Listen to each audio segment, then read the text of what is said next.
Halo teman-teman semuanya, welcome back to YouTube channel Apoteker Muda 20. Salam farmasi, salam apoteker muda. Hari ini aku akan ngebahas soal-soal industri yang sering masuk di ujian kompetensi apoteker Indonesia. Berdasarkan request kalian semuanya, langsung aja soal pertama. Dalam uji disolusi tablet asam mefenamat demi penjamin mutu kualitas, hasil pengujian pertama gagal, tidak mencapai kriteria H plus Q 5%. Maka dilakukan pengujian kedua sehingga jumlah tablet yang dibutuhkan sebanyak A24, B6, C12, D21, dan E4. Jawabannya adalah B. Nah, kalau untuk penjelasannya, tahap 1 itu biasanya digunakan 6 tablet dengan persyaratan tiap unit itu tidak kurang dari Q tambah 5. Nah, kalau untuk Q itu berdasarkan Farmakope Indonesia edisi 4, Q adalah 80%. Jadi setiap unit tidak kurang dari 85%. Tahap kedua ditambah 6 lagi, total jadi 12. Rata-rata dari 12 unit adalah sama dengan atau lebih dari Q, yaitu 80%, dan tidak boleh ada satupun unit yang kurang dari 65%. Selanjutnya, apabila sudah mencapai tahap 2 gagal, ditambah lagi 12 tablet, total menjadi 24 tablet. Rata-rata dari 24 unit adalah sama dengan atau lebih dari 80% dan tidak lebih dari 2 unit yang kurang dari Q dikurang 15%, serta tidak boleh ada satupun unit yang kurang dari Q dikurang 25%. Sampai di sini teman-teman paham semuanya ya. Untuk uji pertama dibutuhkan 6 tablet dan tidak boleh ada satupun tablet yang kurang dari 85%. Nah, kemudian untuk tahap kedua ditambah lagi 6 tablet, total jadi 12 tablet. Nah, dari 12 tablet ini adalah sama dengan atau lebih dari Q, yaitu 80%, dan tidak boleh ada satupun unit yang kurang dari Q kurang 15, yaitu nggak boleh ada satupun unit dari 12 tablet itu yang kurang dari 65%. Begitu pula dengan tahap 3, total jadi 24 unit. Nah, 24 unit kalian bisa masukkan sendiri pemahamannya, yang tadi tinggal digantikan aja Q menjadi 80%. Kemudian soal nomor 2, apa yang harus diperbaiki di obat BCS kelas 3? Nah, jawabannya adalah A. Penjelasannya, BCS kelas 1 kelarutan dan permeabilitasnya tinggi, BCS kelas 2 kelarutan kecil, permeabilitas tinggi, BCS kelas 3, nah kelarutannya yang tinggi, permeabilitasnya rendah, kemudian BCS kelas 4 kelarutan dan permeabilitas rendah. Nah, teman-teman pasti gampang banget ya ngapalnya ya, dan pasti udah hafal, saya percaya. Untuk solusinya, BCS kelas 1 itu tidak ada, tetapi butuh bahan untuk mempercepat disolusi. Nah, kalau untuk BCS kelas 2, karena kelarutannya itu tadi rendah, butuh penambahan kosolven seperti polyethylene glycol, etanol, gliserin.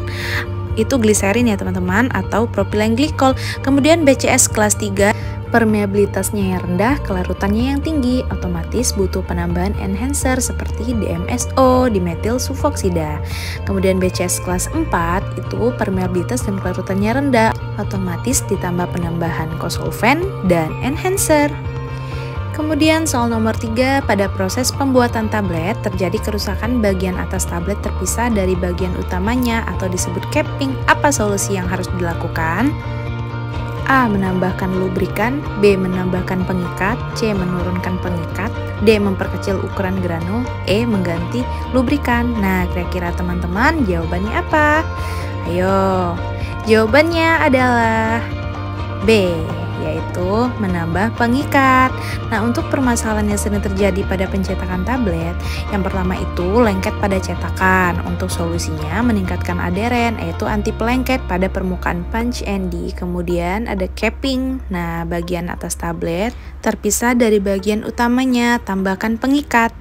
Nah, untuk yang ketiga itu sticking atau picking. Biasanya permukaan ada goresan dan bentuk tablet itu melekuk-lekuk. Untuk solusinya menurunkan ukuran granul, mengganti lubrikan, dan salut permukaan punch. Nah, untuk yang keempat biasanya ada chipping atau picking, yaitu tablet rusak bagian tepi. Nah, biasanya itu dipoles permukaan punch dan D-nya, dan kemudian menurunkan ukuran granul atau memperkecil ukuran granul. Nah, kemudian untuk soal selanjutnya nomor 4, industri farmasi akan membuat gel triamcinolone pada bahan tambahan digunakan HPMC, Nipasol, Nipagin, Polyethylene glycol. Nah, apa fungsi HPMC pada formula? A sebagai kosolven, B sebagai basis matrix gel, C pengawet, D enhancer, E wetting agent. Ayo teman-teman, kira-kira jawabannya apa?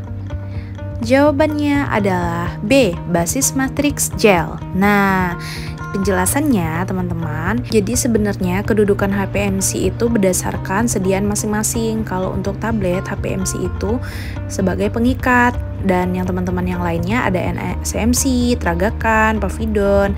Nah, kalau untuk khusus gel itu sebagai basis matrix gel. Nah, kalau untuk yang di soal Nipagin dan Nipasol itu sebagai pengawet.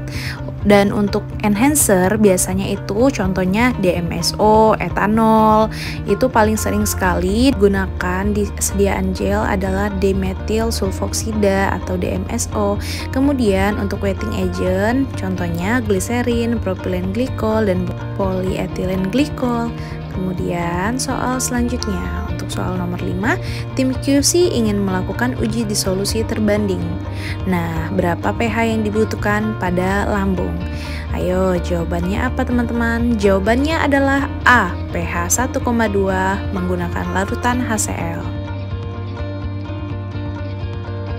Jadi untuk pengujian uji disolusi terbanding menggunakan 3 suasana pH, yaitu yang pertama pH 1,2 menggunakan larutan HCl khusus untuk lambung, pH yang kedua adalah pH 4,5 menggunakan larutan buffer asetat untuk usus, kemudian terakhir ada pH 6,8 menggunakan larutan buffer fosfat untuk usus juga.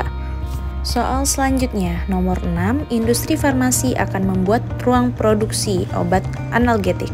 Ruangan tersebut memiliki ketetapan jumlah partikel tertentu. Ruangan tersebut masuk ke dalam kelas gray area. Berapa ukuran partikel yang sesuai? A. Kurang dari 100, B. Lebih dari 100, C. Kurang dari 10.000, D. Kurang dari 100.000, dan E. Lebih dari 100.000. Ayo teman-teman, jawabannya apa? Jawabannya adalah C, kurang dari 10.000. Nah, ini penjelasannya. Kalau untuk kelas A dan B itu termasuk kategori white area. Kalau untuk kelas C yaitu gray area, dan untuk kelas D adalah black area. Nah, di sini kan ada tabel kelas dan jumlah partikel maksimal masing-masing. Cara menghafalnya gampang teman-teman. Untuk kelas A dan B itu dia sama. Jadi kategori white area otomatis jumlah partikel maksimalnya adalah kurang dari 100. Untuk yang kelas C termasuk kategori gray area ditambah nolnya 2 teman-teman, jadi jumlah partikel maksimalnya itu kurang dari 10.000. Kemudian terakhir kategori black area, jumlah partikelnya itu kurang dari 100.000. Soal selanjutnya, nomor 7, sediaan suspensi NaCMC adalah contoh dari aliran A. Plastis, B. Pseudoplastis, C. Dilatan, D. Thixotropik, E. Newton. Jawabannya adalah B. Pseudoplastis. Nah, kalau untuk plastis itu alirannya untuk jenis sediaannya krim dan salep. Kalau untuk aliran pseudoplastis itu untuk sediaannya suspensi. Nah, kalau untuk aliran dilatan itu sediaannya pasta. Soal terakhir, nomor 8, suatu industri membuat sediaan aloe vera. Pada penyimpanan terjadi kontraksi pada massa gel di mana terdapat cairan yang keluar dan memenuhi permukaan atas gel. Apa istilah yang tepat untuk hal ini? Jawabannya adalah A. Sineresis. Nah, kira-kira teman-teman udah pada tahu artinya? Nah, aku mau jelasin seputar permasalahan yang terjadi pada sediaan gel ya. Yang pertama ada sineresis, yang kedua ada swelling. Nah, kalau untuk sineresis adalah proses yang terjadi akibat kontraksi di dalam massa gel. Jadi cairan yang terjerat keluar dan berada di permukaan atas gel. Nah, kalau untuk swelling itu kebalikannya, gelnya mengembang karena komponen pembentuk gel absorpsi larutan sehingga terjadi penambahan volume. Jadi kebayangkan teman-teman, gelnya mengembang karena ada absorpsi larutan di dalamnya. Oke teman-teman farmasi dan apoteker muda, kayaknya teman-teman sudah pada tahu ya gambaran soal-soal yang masuk di ujian kompetensi apoteker Indonesia. Nah, semoga teman-teman semuanya udah paham sama penjelasannya. Bagi yang belum paham, boleh silahkan tulis di kolom komentar, dan boleh silahkan buat teman-teman yang lainnya untuk berikan saran kira-kira soal apa lagi ya yang akan kami bahas.